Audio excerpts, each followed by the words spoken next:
Once again welcome to VK Yadav maths channel. आपका स्वागत है। मेरा जो प्रयास है, ये पहला लेक्चर है आज का।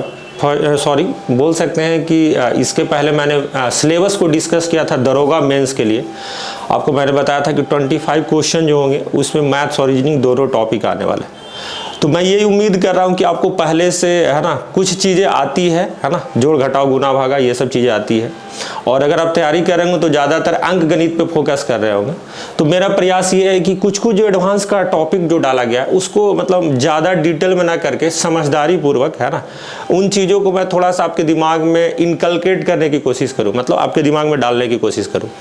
तो जब मैं सिलेबस आपके पास डिस्कस कर रहा था उसमें, तो उस समय आपने देखा होगा कि एक लिखा हुआ था समरूप।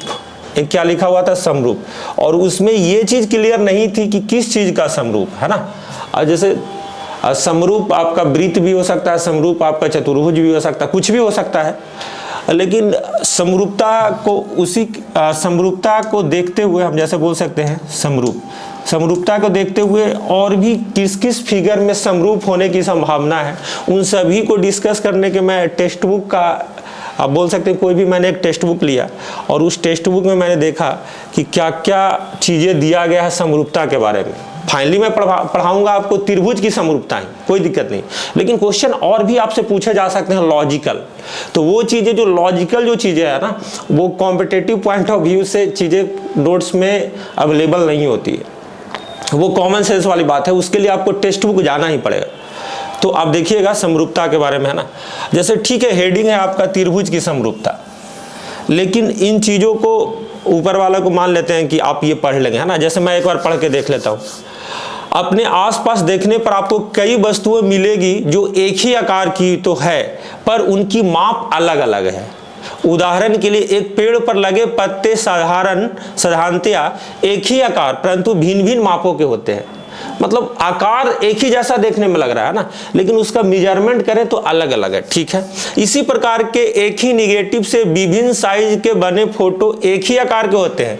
एक बिल्डिंग का छोटा मॉडल तथा एक ही बिल्डिंग का परंतु विभिन्न माप के होते हैं। ठीक है, बहुत बढ़िया बात। वह सभी वस्तुओं के माप अलग अलग है परंतु एक ही आकार की है, समरूप वस्तुएं कहलाती है। आम भाषा में भाई साहब इन चीज़ों को समझा जाए तो ऐसे बोला जाए कि रूप है जो अलग अलग है। देखने में आपको लगा कि वही चीजें है ना, लेकिन उसका अगर मेजरमेंट करें, उसका एंगल वगैरह मापे तो डिफरेंट हो जा रहा है। आप ऐसा बोल सकते हैं लेंथ जो है उसका रेशियो वगैरह का मैं बात में करूंगा।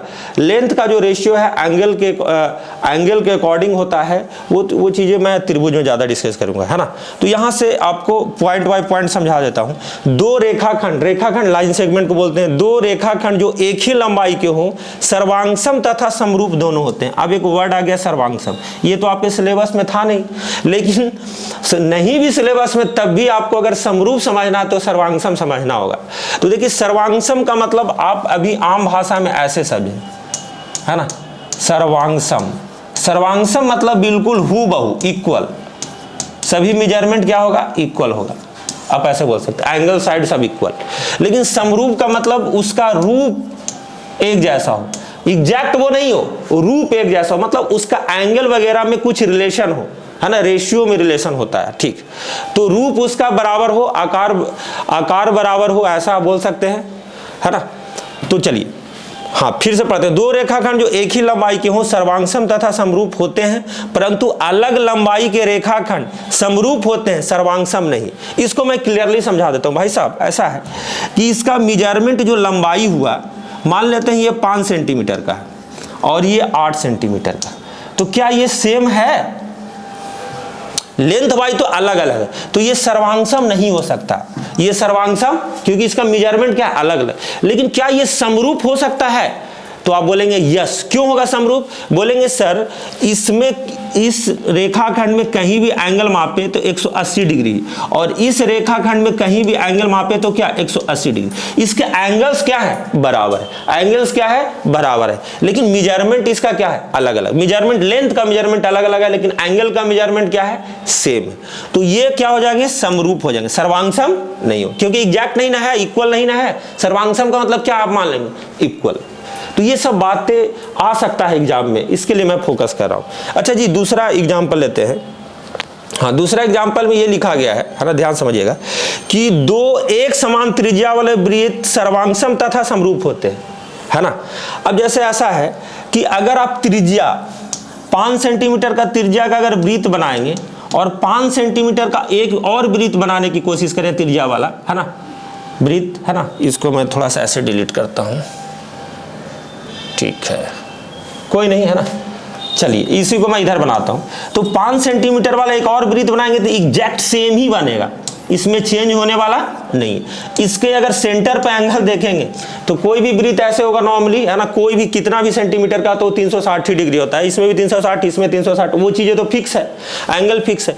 अच्छा, इसका दूसरा मेजरमेंट क्या होता है, रेडियस। तो रेडियस दोनों में क्या है, 5-5 सेंटीमीटर है, समान त्रिज्या के, है ना। अच्छा, रेडियस अगर सेम है तो सरकमफ्रेंस मतलब इसका परिधि भी क्या होगा, समान होगा, यानी सभी डायमेंशन क्या है, समान।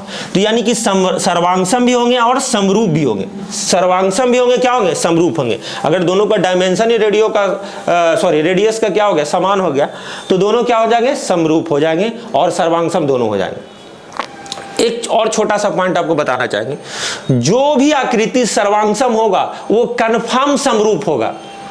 जो इक्वल जो चीजें हैं उसमें तो रूप रंग एक ही जैसा होगा ना बालक, आप ऐसा बोल सकते हैं कि नहीं।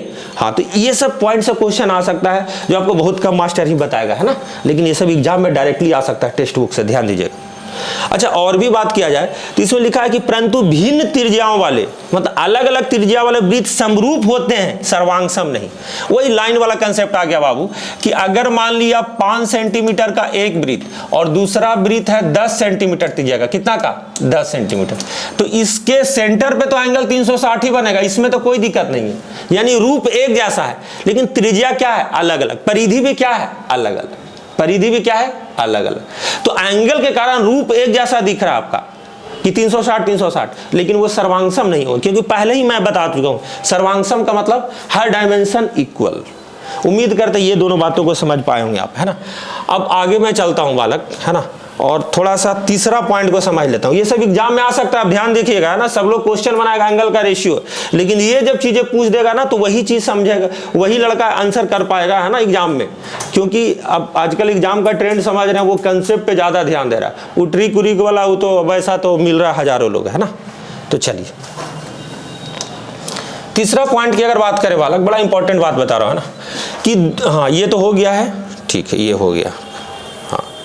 बोला जा रहा है भिन्न भिन्न भुजाओं के दो समबाहु त्रिभुज समरूप होते हैं परंतु सर्वांगसम नहीं। ये भी बड़ा इंपॉर्टेंट गजब का पॉइंट है ना।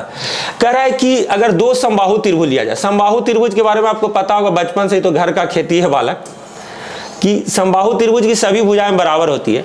अगर एक त्रिभुज है 5 5 5, तीनों भुजा क्या है 5 5, ये समबाहु त्रिभुज है। और एक ले लेते हैं 6 6 और 6। अब दिखने में नहीं लगे वो सब मैटर नहीं है, मैंने मेजरमेंट ले लिया तो वो मेजरमेंट है। अब भाई साहब ऐसा है कि ये दोनों क्या त्रिभुज इक्वल हो सकता है, नहीं इक्वल हो सकता है। डायमेंशन वाइज इक्वल नहीं है, डायमेंशन वाइज इक्वल नहीं। कैसे बोलेगा सर, भुजा अलग है दोनों का, है ना। अगर परिमीटर भी निकाला जाए तो एक का 15 एक का 18, एरिया भी निकाला जाए तो अलग अलग। लेकिन समबाहु त्रिभुज में सभी भुजाएं आपस में बराबर होती है, मतलब 60-60 डिग्री की होती है। कितनी होती है, 60-60 डिग्री। इसमें भी 60-60 डिग्री, इसमें भी 60-60 डिग्री, है ना। तो ये दोनों त्रिभुज सर्वांगसम तो नहीं हो सकता है, सर्वांगसम नहीं हो सकता, लेकिन समरूप हो सकते हैं, क्योंकि रूप रंग एक जैसा, एंगल वाई क्या है, एक जैसा। ये समझदारी वाली बात है ना। और भी पॉइंट की अगर बात करें बालक, है ना, तो चौथा पॉइंट को अगर आप ध्यान से देखेंगे, तो लिखा गया भिन्न भिन्न भुजाओं के दो वर्ग, है ना, सदैव समरूप होते, सर्वांगसम नहीं। वही चीज, सेम चीज, एक ही चीज को मैं बता रहा हूं, लेकिन आपके दिमाग में चला जाए, है ना, कहीं से एक क्वेश्चन यहां से क्लिक कर जाए तो आपके दिमाग में चिपक जाए कि सर ने क्या बोला था। देखिए दो, जैसे मान लेते हैं ये 4 सेंटीमीटर, सभी भुजाएं वर्ग की क्या होती है, बराबर होती है। तो भाई साहब डायमेंशन अलग हो गया, इसको ले लेते हैं 5 5 5, डायमेंशन अलग हो गया, इसका पेरीमीटर भी अलग हो जाएगा, दोनों का परिमाप, एक का 20 एक का 16, है ना। लेकिन सर्वांगसम तो नहीं है ये, लेकिन समरूप होने के लिए आप एंगल को देखें, है ना, एंगल के मेजरमेंट को देखें तो इसमें भी 90 डिग्री, इसमें भी 90 डिग्री, इसमें भी 90 डिग्री, इसमें भी 90 डिग्री, इसमें भी 90 डिग्री, इसमें भी 90 डिग्री। यानी कि ये समरूप तो है लेकिन सर्वांगसम नहीं है। अब ये सब बच्चों के लिए ये दिया गया है उद्देश्य वगैरह, जो अपना 9th-10th में पढ़ते हैं ना, AAA SS, ये सब आपको उतना जानने की जरूरत नहीं है। मैंने आपको बेसिकली ये कंसेप्ट समझा दिया कि समरूप कैसे होगा, सर्वांगसम कैसे होगा। ये चीज़ आपको दिमाग में रखना है कि कंसेप्ट वाइज अगर आए तो आप इन चीज़ों को आप डील कर पाए, है ना। ये 4 पॉइंट है। अब मैं डिस्कस करने वाला हूँ त्रिभुज की समरूपता। तो त्रिभुज की समरूपता के लिए क्या क्या बातें हो सकती है, क्वेश्चन कैसे आएगा, मैं उस पर डिस्कस कर रहा हूं। और ज्यादा नहीं बताऊंगा, बस छोटा छोटा 2-4 क्वेश्चन करवाऊंगा, उसी से आपका सारा डील हो जाएगा। और उससे ज्यादा आपको पढ़ना नहीं है, ज्यादा हेडक नहीं लेना है। हाँ, पहले से अगर आप तैयारी कर रहे हैं ना SSC CGL वगैरह का, रेलवे वगैरह का, तो आपके लिए आसान चीज है, सिर्फ यहीं तक इंपॉर्टेंट था, बाकी आगे का आप बना लेंगे। लेकिन जो लोग नहीं जानते हैं उनके लिए मैं विशेष कर बता रहा हूँ, है ना। तो I am going to add page, है ना, ठीक है, ओके, हाँ ठीक है। तो कमिंग टू बोर्ड, है ना। अब हम लोग ये मतलब समरूपता सर्वांगसम के बारे में जान लिए। अब बेसिकली हम लोग पढ़ रहे हैं समरूप त्रिभुज के बारे में, त्रिभुज की समरूपता, है ना, सिमिलरिटीज ऑफ ट्रायंगल, समरूप त्रिभुज। और इसको बिल्कुल मैं 9th में जैसा कंसेप्ट दिया हुआ उसके अकॉर्डिंग मैं पढ़ाने वाला हूं। जैसे भाई साहब अगर आपसे इस तरीके से पूछा जाए, ध्यान समझिएगा कि एक त्रिभुज है ना, कलर मैं चेंज कर लेता हूं, है ना, ध्यान से देखो, एक ट्रायंगल है ना। इस त्रिभुज का अभी मैं लेंथ ब्रेथ कुछ भी नहीं ले रहा हूं, है ना, क्या है, एक ट्रायंगल है, ठीक है। इसका नाम देते हैं A और इसका नाम देते हैं क्या, B, और इसका नाम देते हैं क्या, C। और एक ऐसा ट्रायंगल आपको बनाया जाए, एक ऐसा ट्रायंगल आपको दिया जाए, ध्यान समझिएगा, एक ऐसा ट्रायंगल दिया जाए जो बिल्कुल इस तरीके से हो, और इसका नाम है PQR। क्या है, PQR। क्या ये विजिबल है, टेक्नीशियन साहब थोड़ा सा कंफर्म कर दें, क्या ये विजिबल है बोर्ड पे। हाँ, तो ये PQR अगर छोटा ट्रायंगल है, ये तो बड़ा ट्रायंगल है, अगर इसको हम लोग स्लाइड करके अगर यहां पर लेकर चले जाए, यहां पर लेकर चले जाए और ये सेट कर जाए, और ये P वाला पॉइंट बिल्कुल यहां पे आ जाए, बिल्कुल 9th क्लास की बातें बता रहा हूं, है ना। P पॉइंट यहां पे आ जाए, बिल्कुल सेट हो जाए, और यहां पर Q आ जाए, और यहां पे R आ जाए, यहां पर A की जगह P आ जाए और Q इधर आ जाए, R इधर आ जाए, बिल्कुल सेट हो जाए, लाइन इधर उधर ना हो, एकदम बच्चा खच्चा की तरह बता रहे हैं आपको। उसी तरीके से इसी त्रिभुज को अगर स्लाइड करके इधर लाएं और Q अगर यहाँ पे आ जाए, Q यहाँ पे आ जाए, है ना, और P यहाँ पे आ जाए, R बिल्कुल इसी लाइन पे आ जाए, है ना। इसी तरीके से इसको अगर इधर आप स्लाइड करें, है ना, तो R यहाँ पे आ जाए और P यहाँ पे आ जाए और Q यहाँ पे आ जाए। तो इससे ये पता चलेगा कि सर जो छोटा ट्रायंगल आपने लिया था बिल्कुल यहीं पे पहुंच गया और सेम एंगल में शिफ्ट हो गया, मतलब एंगल A और P क्या है, बराबर है। एंगल A और P क्या है, बराबर। एंगल B और Q क्या है, बराबर है। और ये भी स्लाइड करने पे सेट हो गया, तो C और R क्या है, बराबर। तो अब इस पेन का काम हो गया, अब मैं ब्लैक में आ जाता हूं, है ना। तो यहां से हम ऐसा बोल सकते हैं, क्या हमने त्रिभुज कौन सा लिया था आपको मैं बता देता हूं। मैंने दो त्रिभुज को कंसीडर किया था। एक त्रिभुज का नाम था ट्रायंगल ABC और एक त्रिभुज का नाम था क्या, PQR। क्या नाम था, PQR। तो आपने देखा होगा कि एंगल A P के बराबर है, एंगल B Q के बराबर है और एंगल C R के बराबर है ना। स्लाइड करने से ये पता चला। तो आप ये रिजल्ट बोल सकते हैं कि गुरुजी त्रिभुज ABC सिमिलर का ये साइन होता है समरूप होने का। त्रिभुज ABC सिमिलर है किसके, त्रिभुज PQR का, PQR। ठीक है। अच्छा, आपसे एग्जामिनर इतना भी बेसिक क्वेश्चन पूछ सकता है बालक कि त्रिभुज ABC समरूप है ना, RPQ। तो क्या ये बात सही होगा, त्रिभुज BAC समरूप है ना, समरूप है PRQ का। क्या ये सब समरूप होगा, क्योंकि त्रिभुज तो सेम ही है। तो भाई साहब ऐसा है कि आपको यहां पर ख्याल रखना, इस पे भी SSC में क्वेश्चन पूछा गया है ना, सेंट्रल लेवल के एग्जाम में। ये सब बिल्कुल गलत उत्तर होंगे, ये सब बिल्कुल गलत उत्तर हो दे। अगर आप लोग को पूछा जाएगा कंसेप्ट वाइज क्वेश्चन कि ऐसे 4 विकल्प दिए जाएंगे कि कौन सा ट्रायंगल का मतलब ऑप्शन सही है, तो आपको ये मैच करवाना होगा। गुरुजी आपने निकाला है ए पी के बराबर, तो पहला स्थान पे ए है तो पहला स्थान पे पी आना होगा। बी है क्यू पे तो क्यू पे आना होगा, है ना, बी सेकंड नंबर में क्यू आना होगा। और सी है तीसरा पे तो यहां पर भी तीसरा स्थान पे होगा। This is the option, correct option, ये आपका सही उत्तर होगा। उम्मीद करते हैं इतना डिटेल में और इतना बेसिक बहुत कम ही वीडियो बनाया गया होगा, है ना। इन चीजों को समझ जाएंगे तो अब प्रॉब्लम का सॉल्यूशन हम लोग ढूंढने की कोशिश करते हैं, इसका थ्योरी क्या है ना। तो ये पूरी तरीके से त्रिभुज की समरूपता पे बातें हो चुकी है ना।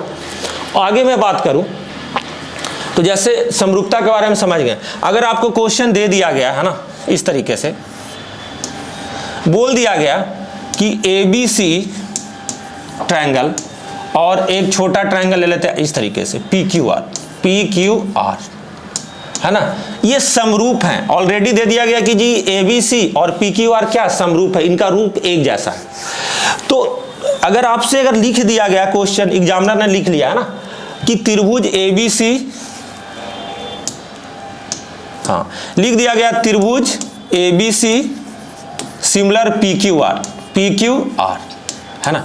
इसका कहने का मतलब कि अगर A बराबर है किसके, P के, A बराबर है किसके, P के, B बराबर है किसके, Q के, क्योंकि सेकंड नंबर में क्या है Q और सेकंड नंबर इधर क्या है B, और C के बराबर है क्या R, C के बराबर क्या है R। यानी कि अगर तीनों कोण एक दूसरे के बराबर है दोनों त्रिभुजों में, तो चमत्कार क्या होगा, इसको लिखने का तरीका समझिएगा ना। बिल्कुल उन बच्चों को बता रहे हैं जो कभी जीवन में ज्योमेट्री पढ़े नहीं है ना। तो देखिए ए एंगल के सामने वाला भुजा क्या है यहाँ BC, यहां पर P बराबर था A के, तो P के सामने वाला क्या है QR, B के सामने वाला यहां भुजा क्या है AC, यहां Q B के बराबर है तो हम लोग B के सामने ले रहे थे, तो इधर Q के सामने में क्या है PR बराबर। अगर आपको बोला नहीं गया, अगर तीसरा एंगल को अगर मेजरमेंट करें तो तीसरा एंगल C है और इधर कितना R, ये दोनों आपस में बराबर, तो C के सामने वाला क्या है AB और R के सामने वाला क्या है PQ। इसलिए थ्योरी है आपके लिए, है ना, कि किसी भी त्रिभुज में दो कोण आपस में बराबर हो, किसी भी दो त्रिभुजों का दो कोण बराबर है तो तीसरा कोण तो ऑटोमेटिक बराबर होगा। बराबर कोण के सामने वाले भुजाओं का अनुपात बराबर होगा, यही समरूपता कहलाता है, यही समरूपता का नियम है, आप ऐसे बोल सकते हैं। जैसे अगर देखिए तो दो त्रिभुज है, दोनों त्रिभुज में तीनों कोण तो बराबर हो गया, है ना, दो ही दिया रहेगा, तीसरा तो ऑटोमेटिक बराबर हो जाएगा। तो जो दोनों कोणों है या तीन जो कोण है, तीनों कोण के सामने वाले भुजाओं का अनुपात ही लिया है ना, और वो अनुपात क्या है आपस में बराबर है। चलिए, है ना, लेट्स स्टार्ट विथ क्वेश्चन। मैं क्वेश्चन खुद से क्रिएट कर देता हूं ना। मैं अगर बोल दिया कि जी दो त्रिभुज है ना, नाम मैं नहीं लिखता हूं, है ना, सिंपली, है ना, दो त्रिभुज है जी, समझिएगा, है ना।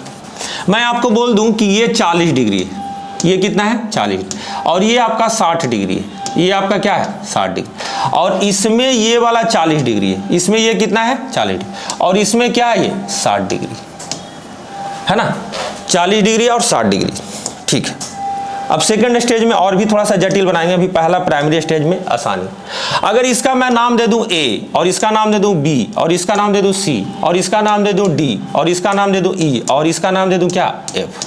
अगर आपसे वैल्यू मैं दे दूं कि ये है 4, ये है 6, ये 4 है और ये क्या है 6, तो अगर आपसे मैं बोल दूं, है ना, ये वाला लेते हैं, शुरुआत में मैं सोच रहा हूं कि आसान ही दूं आपको, है ना, ये 6 दे दूं, ठीक है।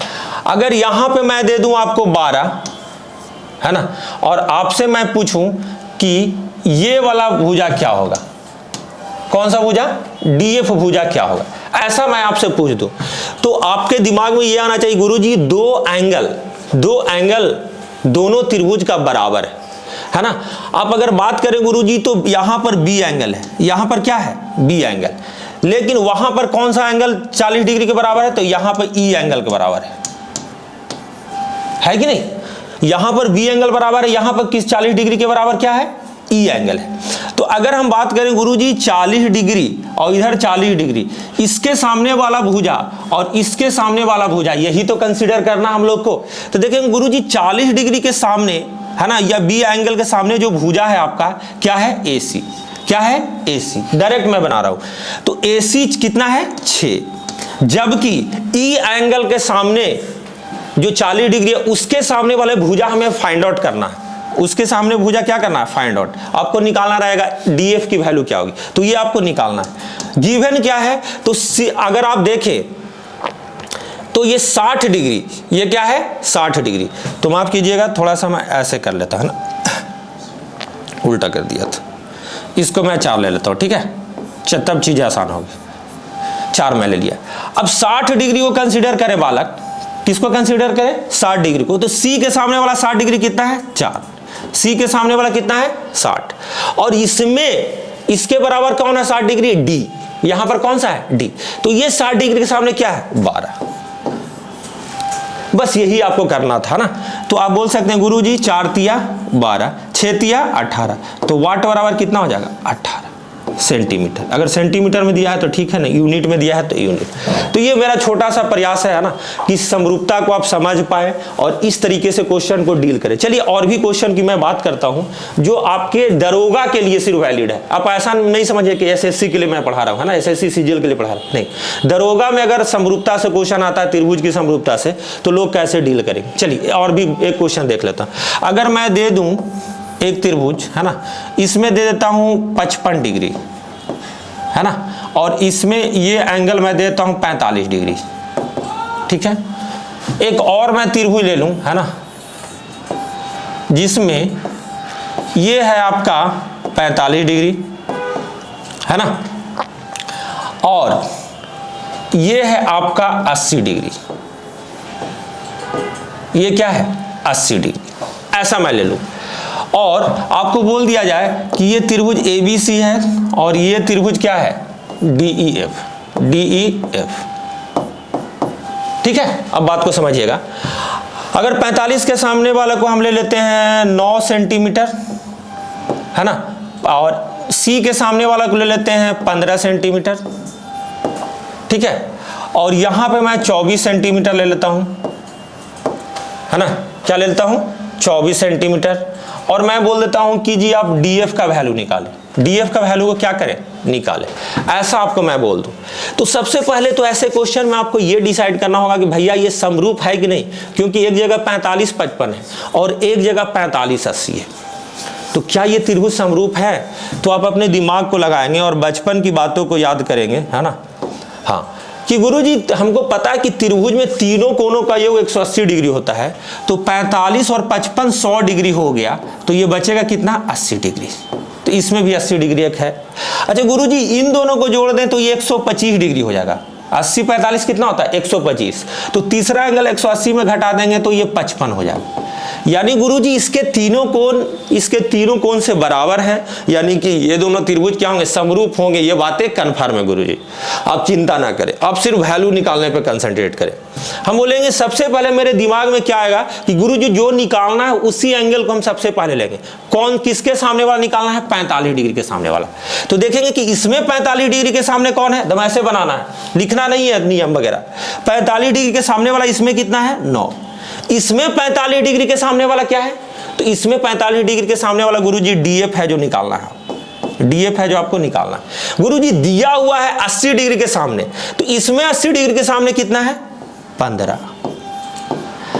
इसमें 80 डिग्री के सामने कितना है, 24।